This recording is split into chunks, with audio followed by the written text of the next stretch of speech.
देश में जिस भेष में जिस परिवेश में रहूं,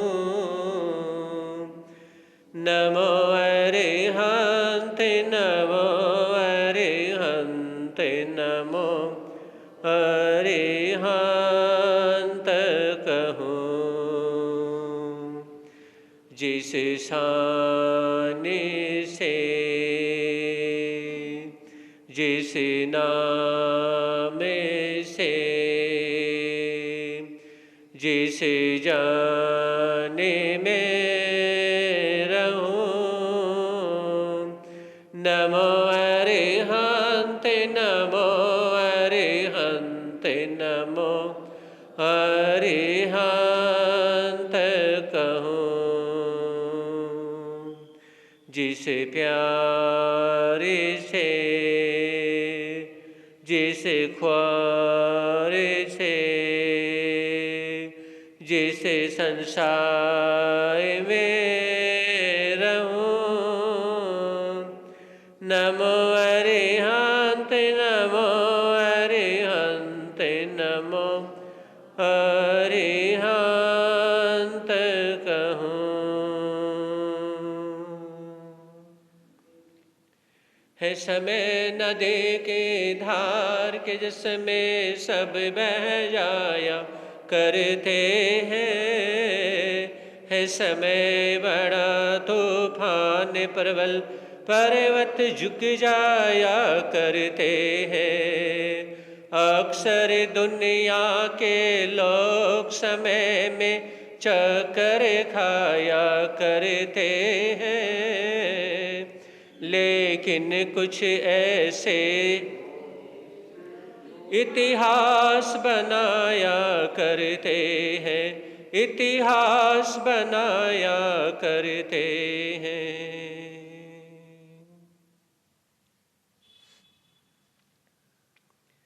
चरम तीर्थंकर शरमण भगवान महावीर स्वामी के चरणों में कोटि से वंदन अभिवंदन। पूज्य गुरुदेव के पावन चरणों में असीम आस्था के साथ कोटि से वंदन अभिवंदन। धर्म प्रेमी बंधुओं, सुनेंगे आप लोग मौत जिंदगी से कितनी बेहतर है।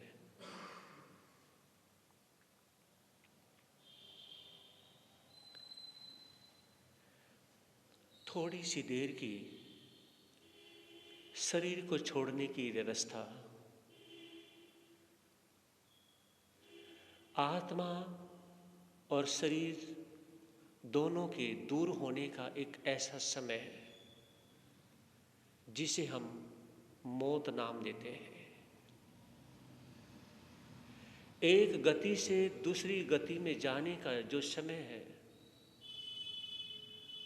बिल्कुल जरा सा समय है।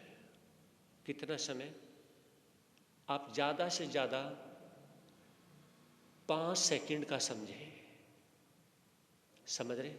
सिर्फ 5 सेकंड के समय को जब आत्मा एक शरीर से दूसरे शरीर में दूसरी गति में चली जाती है। जैसे आप ये सुनते हैं अ ई उ री री, 5 अल्फ़ाबेट बोलोगे या ए बी सी डी और ई, बस इतना सा बोलोगे, आत्मा इस गति से दूसरी गति में चली जाएगी।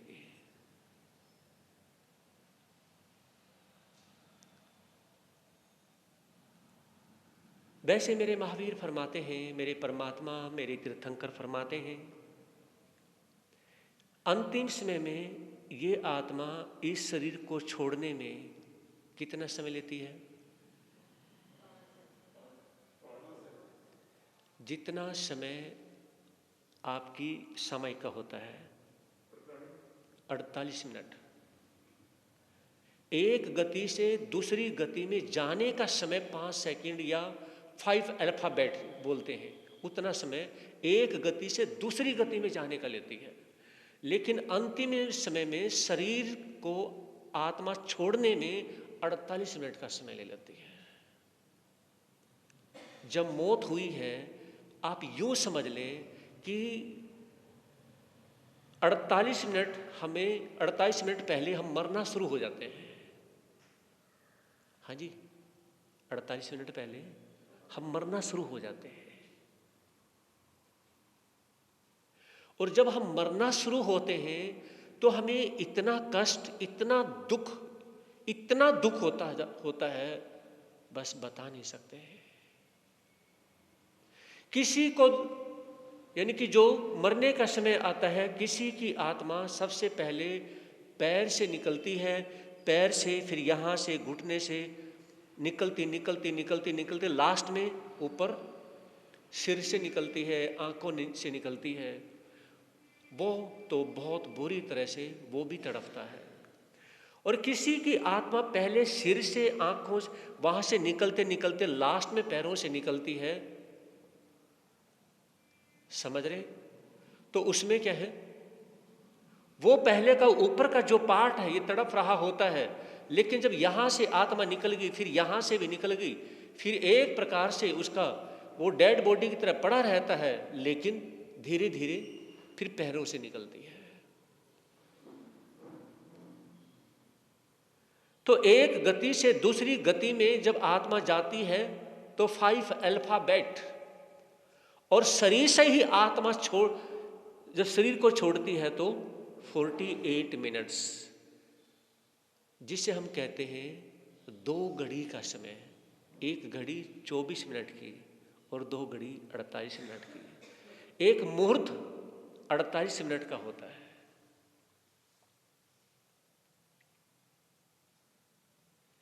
जिंदगी और मौत,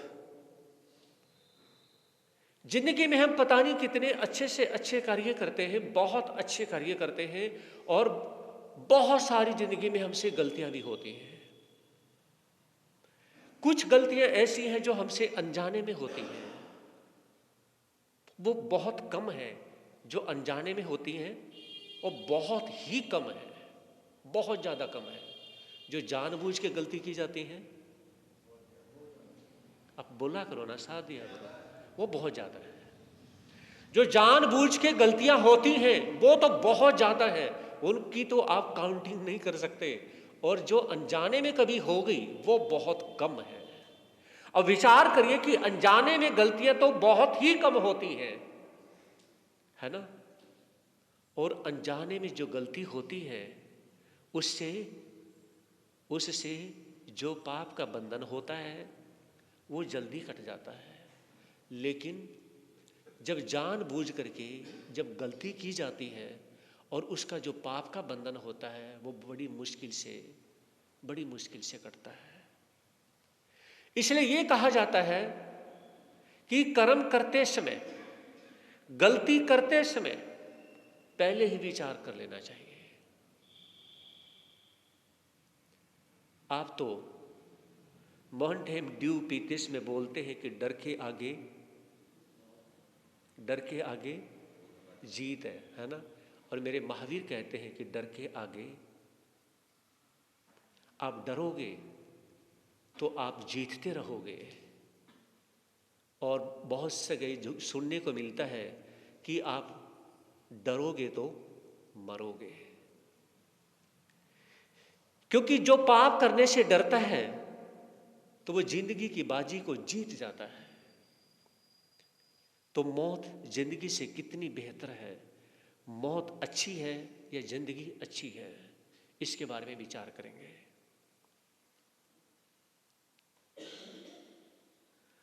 देखिए, 4 गति हैं, मनुष्य गति, तिर्यज गति, नरक गति और देव गति। तो जो अच्छी गति मिलती है वो अच्छी मौत होने की वजह से मिलती है, और अच्छी मौत तब होती है जब हमारे पास अच्छे कर्म होते हैं। अच्छी जिंदगी है तो अच्छी मौत है, अच्छी जिंदगी नहीं तो अच्छी मौत भी नहीं। जैसे बहुत से गांवों में, समाज में ऐसे लोग होते हैं जिनके मरने के बाद में हजारों हजारों लोग उनकी अंत्येष्टि के समय इकट्ठे हो जाते हैं, और बहुत से ऐसे होते हैं कि उनकी अंत्येष्टि के समय 4 लोग भी इकट्ठे नहीं होते। समझ रहे? अब आत्मा को तो निकलना था, आत्मा तो चली गई, लेकिन एक चीज होती है व्यवहार। अगर इस शरीर का अंतिम समय में अंत्येष्टि इसकी नहीं होती है, मैं एक सवाल पूछना चाहूंगा, अंतिम संस्कार किसको कहते हैं?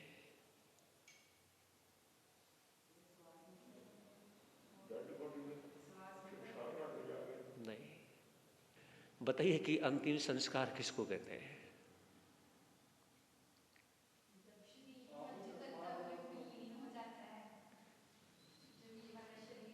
अंतिम संस्कार किसको कहते हैं?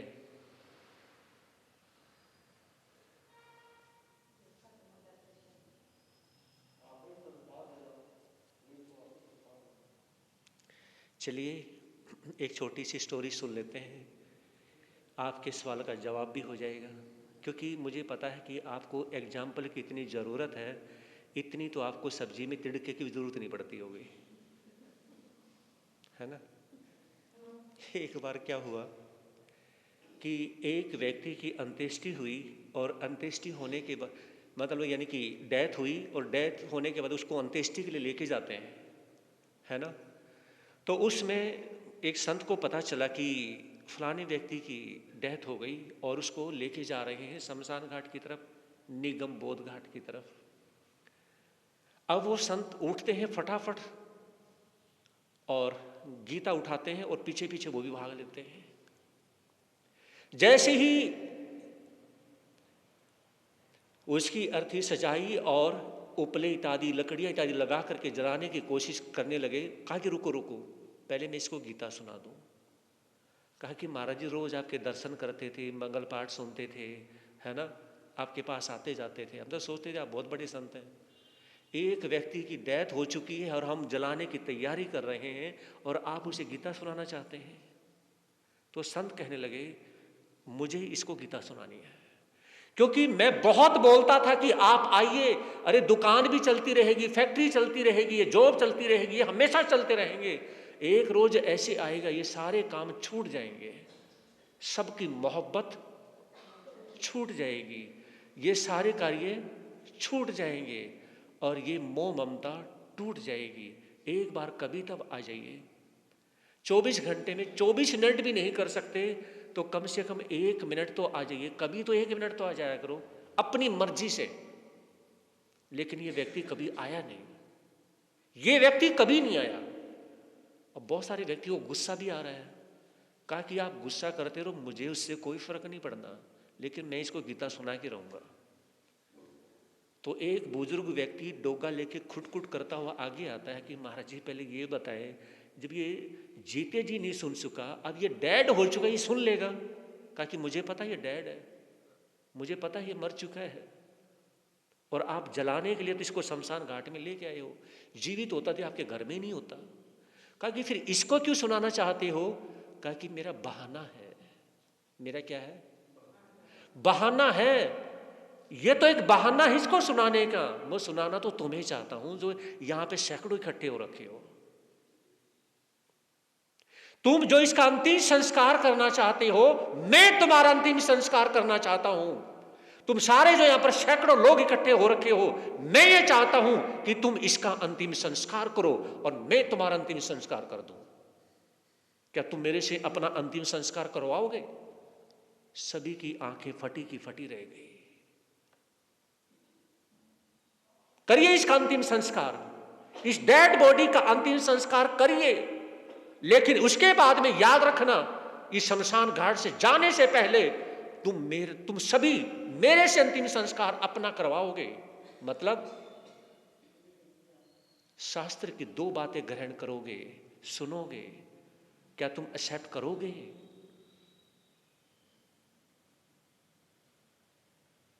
जैसे अभी प्रवचन हॉल में सब साइलेंट, ऐसा ही माहौल शमशान घाट में भी था।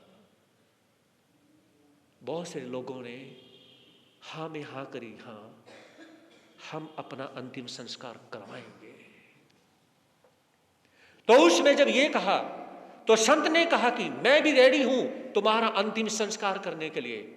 कहा कि सभी ने कहा कि हम भी रेडी हैं अपना अंतिम संस्कार करवाने के लिए। अब आपको भगवान महावीर की तरफ लेके चलता हूं, क्योंकि ऐसे ही मैं लेके चलूंगा ना तो ठोकर लगनी जरूरी है। तो उसमें भगवान महावीर फरमाते हैं अंतिम संस्कार वो है, जैसे आप कई बार हिंदी में आपको एक लाइन पढ़ते हैं, अंतमति सो गति। ये क्या है?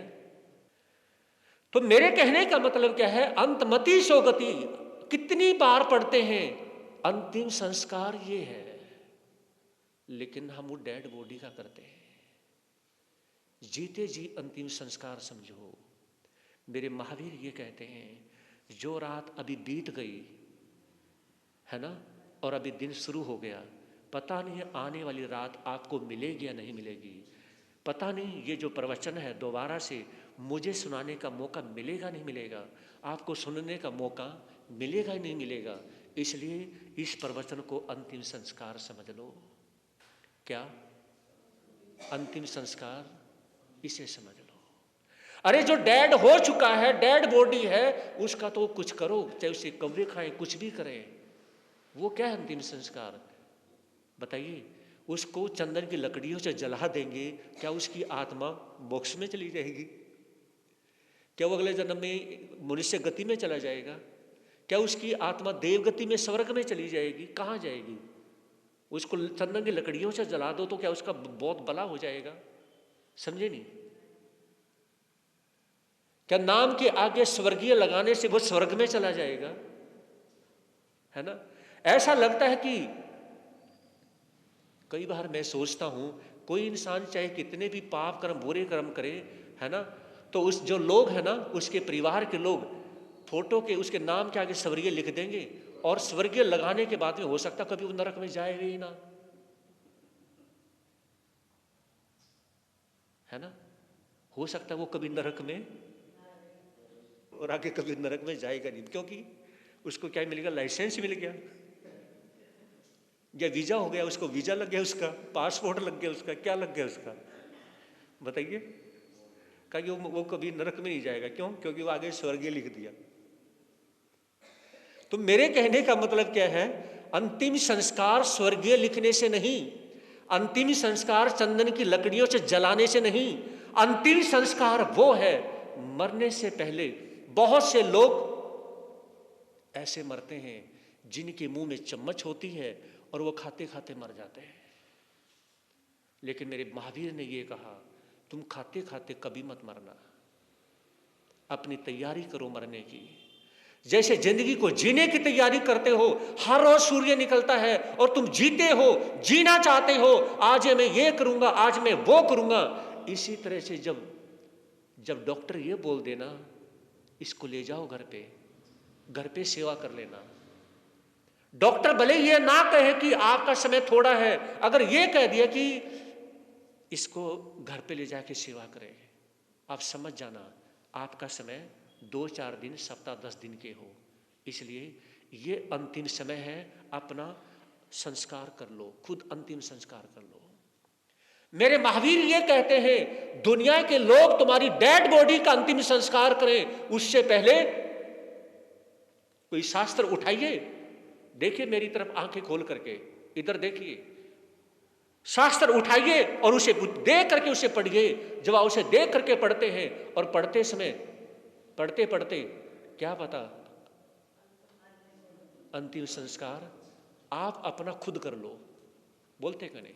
आप अपना अंतिम संस्कार खुद भी कर सकते हो, क्यों दूसरों से करवाने की तैयारी करते हो? मरना है एक दिन, आइए हम अपना अंतिम संस्कार खुद करें।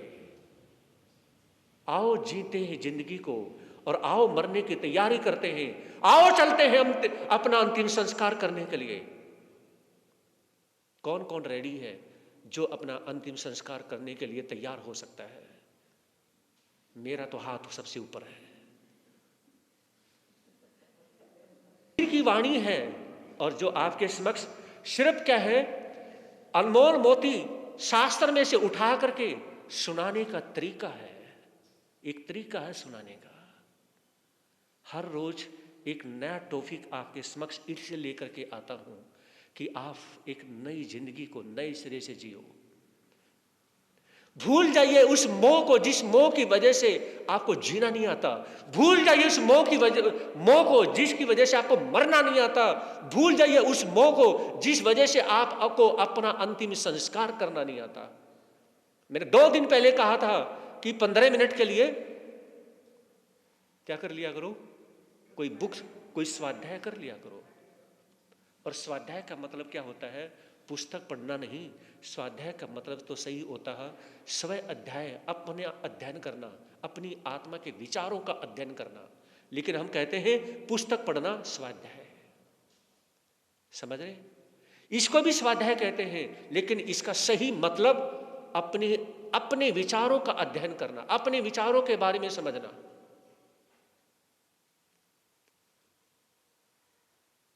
अब मैं आपसे एक सवाल कर लूं, मौत जिंदगी से कितनी बेहतर है? और उससे पहले सवाल क्या किया था मैंने?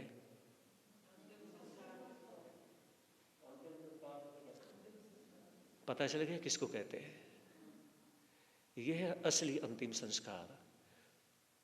अब एक चीज है, मतलब यानी कि जो डेड है, अब ये पेन डेड है, इसे यानी कि किसी चीज को आपने सोने की अंगूठी पहन रखी है, चैन पहन रखी है, उसको गला करके उसकी अंगूठी बनवा लो, क्या उसका अंतिम संस्कार हो गया? बोलते क्यों नहीं? जवाब दिया करो मेरी बात का। आपके हाथ में कड़ा आपने पहन रखा है, उसकी आपने चैन बनवा ली, क्या उसका अंतिम संस्कार हो गया? अरे जो चीज डेड है, डेड को कुछ भी करते रहो, उसके काटते रहो, पीटते रहो। बहुत से लोगों को तो यहां बैठे हुए हैं, वो मेरी बात को गहराई से सुन रहे हैं और उनके फेस को देख करके ऐसा लग रहा है जैसे आज पहली बार सुना हो कि हमें भी मरना पड़ेगा। हाँ जी, आपके फेस को मुझे देख करके मुझे ऐसा लग रहा है जैसे आपने आज पहली बार सुना हो मुझे भी मरना पड़ेगा और एक मुट्ठी राख बनेगी। तो जिंदगी से कितनी बेहतर है हमारी मौत, आइए इसके बारे में जानते हैं। जिंदा थे तो किसी ने पास में बैठाया नहीं, अब चारों तरफ मेरे चक्कर काटे जा रहे हैं। जब जिंदा होते हैं तो पास में कोई आता नहीं। कितने तो रिश्तेदार ऐसे हैं और आप लोग भी ऐसे हैं जो अपने फोन में सैकड़ों सैकड़ों फोन नंबर भर के रखते हैं। क्या सभी के पास कॉल होती है? बोलते क्यों नहीं? वो कहते कि नहीं होती। और मरने के बाद में सभी के फोन आ जाते हैं। मरने के बाद में सभी के फोन आते हैं। इसलिए यहां पर दार्शनिक लहजे में एक बात कही, जीते थे तब किसी ने पूछा नहीं और मरने के बाद में क्या है, चक्कर काटते फिरते हैं। पहले कभी किसी ने हाल चाल नहीं पूछा और अब आंसू बहाए जा रहे हैं। आज आंसू आ रहे हैं, लेकिन उसमें जब हम जिंदगी को जी रहे थे तब हमसे नहीं पूछा कि आप कैसे हैं। मैं एक बात यहां पर कहना चाहूंगा, कभी कभी अपने रिलेशनों के लिए निस्वार्थ भी जिंदगी जी लिया करो। मेरी बात समझ आ रही है या नहीं आ रही? कभी कभी अपने रिलेशनों के लिए निस्वार्थ भी जिंदगी जी लिया करो। कभी कभी आप भी उनके पास फोन करके पूछ लिया करो। कभी पूछ लिया करो आप कैसे हैं, है ना? कभी मैसेज करके पूछ लिया करो। ये सारा दिन यानी कि 5000 फ्रेंड यानी कि इंस्टाग्राम पे लाखों लाखों जो फॉलोवर्स कितने बना लीजिए, जो काम के हैं कभी उन्हें भी टटोल लिया करो। जो काम के हैं कभी उन्हें भी टटोल लिया करो, ताकि अंतिम समय में आप अगर हमेशा पूछते रहेंगे, उनका जवाब नहीं आएगा, तो अंतिम समय में उनके मन में एक बात तो आएगी, आदमी था तो बहुत बढ़िया। हाँ जी, ये आदमी था तो बहुत बढ़िया, मेरे से हमेशा पूछता था और उसमें मैंने इनको कभी जवाब नहीं दिया, लेकिन अंतिम समय में जब पता चलेगा वो बीमार है तो वो व्यक्ति जरूर आएगा। तो इंसान ये कहता है कि पहले तो क्या है, कोई भी यानी कि गरीबी में कोई पूछने के लिए तैयार नहीं था, और आज महंगे महंगे दोसाले और चादर उड़ाए जा रहे हैं। काश यानी कि जीते जी किसी गरीब व्यक्ति से पूछ लिया जाए कि आप कैसे हैं। भिवानी में चातुर्मास था गुरुदेव का और हम सभी का। वहां पर महिला मंडल जब बनाया तो उनको प्रेरणा दी कि सभी घरों से जितने भी जो पुराने कपड़े हैं, 2-2, 3-3 जोड़ी है ना, वो इकट्ठे करे जाए। लेडीज के कपड़े, जेंट्स के कपड़े, और लेडीज के कपड़े जो गरीब जो बहनें हैं, माताएं हैं, उनको वितरित किए जाए, और जेंट्स के जो जेंट्स हैं उनको वितरित किया जाए, बांटे जाए। आपको आश्चर्य होगा, यानी कि एक कमरा कपड़ों से भर गया। और जब माताएं बहनों ने जब वो कपड़े बांटे ना, और जो गरीब परिवार थे, जो सर्दी में किसी ने अपना स्वेटर दिया, किसी ने अपनी पुरानी जैकेट दी, उनको पहनते पहनते भी आंसू आ गए। वो माताएं बहनें जो मंडल बना रखा था, उन्होंने कहा कि महाराज जी, बांटते बांटते हमें इतना रोना आ गया। गुरुजी ने पूछा कि भाई तुम कपड़े बांट रहे थे, तुम्हें रोना क्यों आया? कहा कि गुरुदेव इसलिए रोना आया कि किसी के बच्चे ऐसे सर्दी में ठिठुर रहे थे, नवंबर का महीना चल रहा था, और हमने अपने बच्चों के कपड़े जब उनको दिए ना, और हमारी आंखों के सामने जब वो पहनाने लगे, तो माँ उसको रोना आ गया कि मेरे बच्चे को कपड़े पहनने को मिल गए। कहा कि हमने जब अपने यानी साड़ियाँ और कपड़े जब उनको दिए ना, तो जो बहनें थी तो वो जब यानी कि अपने शरीर को ढका, सर्दी से अपने आप को बचाने की कोशिश की। कहा कि हमें बहुत बुरी तरह से रोना आ गया, बहुत रोना आ गया। और आपने गुरुदेव, आपने बहुत अच्छा किया कि हमें यह प्रेरणा दी, क्या कि 2-2 जोड़ियां कम करके इकट्ठे करो और गरीबों में उन्हें बांट दो। कुछ नहीं घटता इन बातों से। हर किसी का मन करता है ना, हर किसी का मन करता है दिवाली पे, त्योहार पे, नए साल पे, है ना, एक आध जोड़ी कपड़े खरीदते ही रहते हैं। कौन नहीं खरीदता है? तो मेरे कहने का तात्पर्य क्या है, अगर आपको भी कहीं ऐसा लगता है तो आप भी क्या है, घर में चाहे कोई काम वाली आती है या कहीं भी जो पुराने यानी कि जो गरीब हैं उन्हें अगर देंगे, याद रखें सर्दी में दिया हुआ कपड़ा, मेरी बात को ध्यान से सुनना, सर्दी में कपड़ा दिया जाता है और गर्मी में पानी पिलाया जाता है। अगर आपको यह पता है किस मौसम में कौन सा दान करना चाहिए, किस मौसम में कौन सा पुण्य कमाना चाहिए, तो ये बहुत बड़ी बात है। गर्मी में पानी पिलाइए और सर्दी में कपड़े बांटिए और खाना खिलाइए। समझ रही मेरी बात को? तो मेरे कहने का तात्पर्य है कि यहां पर भी चाहे तरुणी मंडल है, माताएं बहनें हैं, यानी कि 2-2 जोड़ी, 1-1 जोड़ी, जितने भी करके जो किसी को बांट सकते हैं बांटिए। आपने कुछ टाइम तक उन कपड़ों को यूज कर लिया है, आपको किसी और के यानी कि जो लेडीज के कपड़े हैं, माता बहनों के किसी के काम आ जाए, वो गलत नहीं है। उन्हें भी सर्दी से बचना है, उन्हें भी अपनी इज्जत को ढकना है। आपकी वजह से अगर उनका भी काम हो जाएगा तो कोई गलत नहीं होगा। आज आप किसी के अपने शरीर से किसी के तन को ढकेंगे, आप यानी कि सर्दी में किसी को बचाएंगे। याद रखना, दुआएं इतनी ताकतवर होती हैं। आपने मैना सुंदरी और सिरिपाल की कहानी में सुना था कि दुआएं इतनी ताकतवर होती हैं, इतनी ताकत होती है दुआओं में कि बहुत कुछ कर देती है। आगे आता है, कभी किसी ने एक वक्त का खाना तक खिलाया नहीं और अब मुंह के अंदर देसी घी डाले जा रहे हैं। विचार करिए, आप 2 भाई हैं, आप 3 भाई हैं, जितने भी हैं, कभी उस घर में खाना बन जाए, कभी उस घर में खाना बन जाए। कभी वहां पे रखें, है ना, कभी वहां पे रख लें। राजी, बिन्नी, मतलब यानी कि ये बात है कि भी महीने 2 महीने में आपका भाई देहरादून रहता है तो कभी वहां पर खाना रखें, और इस बहाने से पिकनिक होगी, घूमने का मौका मिलेगा, और सारे इकट्ठे रह करके एक ही रसोई में सभी खाएंगे, और सभी क्या है, आपस में एक दूसरे से सुख दुख की बातें करेंगे। कितना अच्छा लगेगा। ये बहुत बड़ी बात है। रिंकू, समझ आ रही बात? दोनों भाइयों के साथ साथ घर ही तो है। तो कभी कभी यानी कि जरूरी नहीं कि हर रोज अलग घर में ही अलग अलग बना के खाना है, कभी वहां पे खाना बना लो, कभी सप्ताह में, कभी महीने में, कभी वहां बना करके खा लो। ये प्यार है। जितना कर सकते हैं उतना कर लो। समझे मेरी बात को? आगे आता है, आज तक हम साथ मिलकर के कदम से कदम मिला करके नहीं चले हैं, कम से कम अब कदम मिला करके चलने की कोशिश करें। आओ मिलकर साथ चले। आप बोलते हैं आ घर लौट चले, मैं कहता हूं आओ मिलकर साथ चले।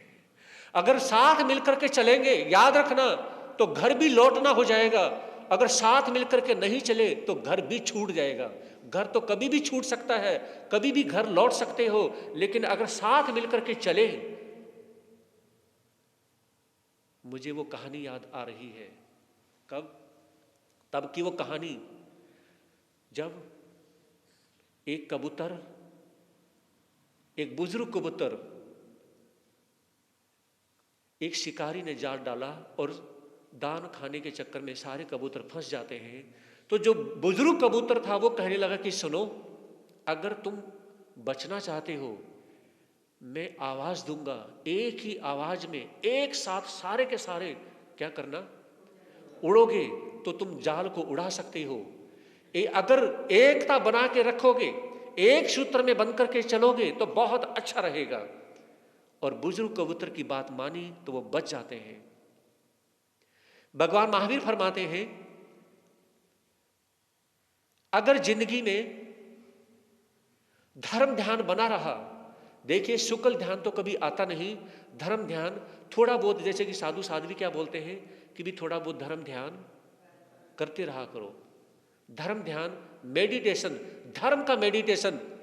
तो भगवान महावीर फरमाते हैं कि थोड़ा बहुत धर्म का मेडिटेशन, धर्म ध्यान करते रहोगे तो आर्त ध्यान, रोदर ध्यान, फिर रोना धोना कम हो जाएगा। और जिस व्यक्ति ने, ध्यान से सुनना बात को, जिस व्यक्ति ने अपनी जिंदगी में जितना कम से कम रोना धोना किया है, वो जिंदगी, वो स्वर्ग में उतना ही ऊंचा स्थान पाता है। एक बहुत वेरी इंपॉर्टेंट बात बता रहा हूं, ये नोट कर लेना। जिस व्यक्ति ने अपने लिए, है ना, परिवार के लिए जिसने रोना धोना सबसे कम किया है, वो सबसे ऊंचा स्थान पाता है। साधु साध्वी और गृहस्थी, हाँ जी, कहीं खो तो नहीं गए? साधु साध्वी अपनी जिंदगी में अगर करते भी होंगे तो बहुत कम रोना धोना करते हैं। बस यही आप में और हमारे में मेन यही फर्क है। मैं एक बहुत बड़ी बात बता रहा हूं, आप में हमारे में मेन यही फर्क है कि साधु साध्वी रोना धोना नहीं करते, और एक आम इंसान जरा जरा सी बात पे, कभी प्यार पे, मोहब्बत पे, लेने देने पे, रिश्तों में, कभी किसी तरह से हर बात पे रोना धोना करता ही रहता है, करता ही रहता है। समझे नहीं? वो कभी सुखी हो ही नहीं सकता, वो कभी खुश हो ही नहीं सकता। वो किसी चीज से यानी कि कितना मर्जी उसे पैसा मिल जाए, वो कभी सेटिस्फाई होता ही नहीं है, हमेशा यानी कि उसका मुंह बना ही रहता है।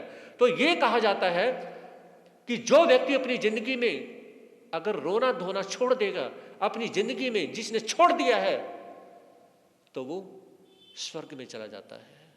और जिसने हमेशा ही रोना धोना करना है, बस उसका यही क्या है, रोना धोना करने का मतलब क्या है, छाती कूटने का मतलब क्या है, उस व्यक्ति के पास में पाप ज्यादा है और धर्म कम है। वो व्यक्ति लड़ता झगड़ता बहुत ज्यादा है, वो गाली गलौज करता है, वो रॉन्ग कमेंट्स करता है, वो किसी को बोल नहीं सकता तो पीठ पीछे निंदा चुगली करता है। ऐसे व्यक्ति जिंदगी में सबके सामने नहीं तो निंदा चुगली करना भी क्या है, रोना धोना ही है। निंदा चुगली करना भी रोना धोना है। तो भगवान महावीर कहते हैं कि जिंदगी में यह चीजें जो छोड़ देगा वो स्वर्ग में ऊंचा स्थान प्राप्त करेगा, और जिसने रोना धोना है बस वो तो फिर ठीक है, जैसा भी चल रहा उधर चल ही रहा है।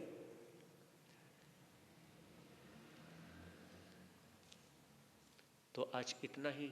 9:30 से बहुत अच्छी है अगर हम रोना धोना छोड़ दें, और मौत जिंदगी से बहुत अच्छी है। कैसे? मेरे महावीर ने फरमाया कि पापी व्यक्ति का सोना अच्छा है और अच्छे व्यक्ति का जागना, अच्छे व्यक्ति का सोना बुरा है। अच्छा व्यक्ति तो जागता रहे और बुरा व्यक्ति ज्यादा से ज्यादा सोता रहे। समझे नहीं? एक भगवान महावीर की सभा लगी हुई थी, सिर्फ 1 मिनट की, वेरी इंपॉर्टेंट बात। ऐसे सभा लगी हुई थी तो एक देवता आता है, और देवता आने के बाद में भगवान महावीर को कहते हैं तुम जियो चाहे मरो। हाँ जी। और राजा शैणिक बैठे हुए थे, उनको क्या कहा? तुम जीते रहो, जीते रहो। और काल सोकरी के बारे में, ना तुम्हारा जीना अच्छा और ना तुम्हारा मरना अच्छा। बहुतों को बुरा भी लगता है। भगवान महावीर को कहा कि तुम चाहे जियो चाहे मरो। तो उसमें भगवान महावीर ने फरमाया कि इस जो देवता है इसने फरमाया है तुम चाहे जियो चाहे मरो, मतलब जियोगे तो दुनिया का भला करोगे, अगर शरीर को छोड़ोगे तो तुम्हारी आत्मा मोक्ष में जाएगी, है ना? मतलब जीना भी अच्छा, मरना भी अच्छा, जैसे भी आपने करना है वो अच्छा है। और राजा शैणिक उनके बारे में क्या कहा? तुम जीते रहो, जीते रहो। ऐसा क्यों बोला? क्योंकि मरने के बाद में उनकी आत्मा को नरक में जाना था। क्यों जाना था? एक गर्भिणी हिरणी थी, उसके पेट में बच्चा था, तो जब तीर से उनको मारा गया तो राजा शैणिक खुश होता है कि एक तीर से 2 निशाने हो गए, पेट में बच्चा भी मर गया और जो गर्भिणी हिरणी थी वो भी मर गई। उस वजह से क्या है, अब तो इसलिए देव ने कहा जब तक जीते रहोगे तुम यहाँ पे खुश हो, राजा हो, और जैसे ही मर गए तो कहाँ? नरक में जाओगे। काल सोकरी जिसने हमेशा ही जिंदगी भर पाप किया, तो उसमें देवता ने कहा तुम चाहे जियो चाहे मरो, मतलब यहां भी तुम्हारा जीना भी अच्छा नहीं है और तुम्हारा मरना भी अच्छा नहीं है। मरोगे तो 7वीं नरक में जाओगे, और यहां जियोगे तो पाप करते रहोगे। तो इसलिए कहा कि जियो चाहे मरो, तुम्हारा जीना भी अच्छा नहीं, तुम्हारा मरना भी अच्छा नहीं। आदमी जो कहता है, आदमी जो सुनता है, जिंदगी भर वो सदाएं पीछा करती हैं। आदमी जो कहता है, आदमी जो सुनता है, जिंदगी भर वो सदाएं पीछा करती हैं। आदमी जो देता है, आदमी जो लेता है, जिंदगी भर वो दुआएं पीछा करती हैं। बोलिए शरमण भगवान महावीर स्वामी की। सभी जयकार जोर से लगाएं। आचार्य भगवान श्री शिव मुनि जी महाराज की। चमत्कारी बाबा परम सेवा विदाता गुरुदेव श्री प्रेम सुख जी महाराज की। उपाध्याय परम श्री रविंद्र मुनि जी महाराज की। सर्वधर्म दिवाकर श्री रमणीक मुनि जी महाराज की। प्रज्ञा मेरे श्री पूज्य गुरुदेव श्री उपेंद्र मुनि जी महाराज की। जैन धर्म की। श्री चत्तारी मंगलम अरिहंता मंगलम सिद्धा मंगलम साउ मंगलम केवली प्रणंतोधम मंगलम। चत्तारी लोगोत्तमा अरिहंता लोगोत्तमा सिद्धा लोगोत्तमा साउ लोगोत्तमा केवली प्रणंतोधम लोगोत्तमा। चत्तारी शरणम पवेजामि अरिहंते शरणम पवेजामि सिद्धे शरणम सब पजामि केवली प्रणंतो धम्मो शरणम पवेजामि। रंतों का शरण, सिद्धों का शरण, साधु का शरण, धर्म का शरण। ये 4 शरण दुख हरण जगत में, और न शरणा कोई। जो भव प्राणी करे आचरण, उसे अजर अमर पद उसका सदा ही